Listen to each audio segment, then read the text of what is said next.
En la zona anterior vamos a poder observar 10 puntos específicamente colocados donde tiene que ir el estetoscopio.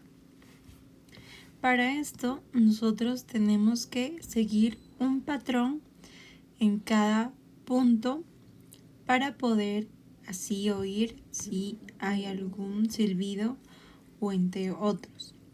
Para esto se le pide al paciente que cada vez que nosotros vamos cambiando de punto, respire profundamente.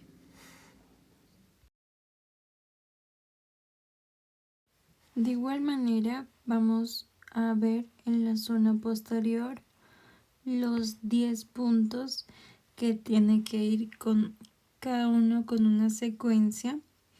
De igual manera, en la zona posterior vamos a pedir al paciente que cada vez que cambiemos de punto, dé una respiración profunda y así poder evaluar si el paciente presenta algún silbido u entre otros.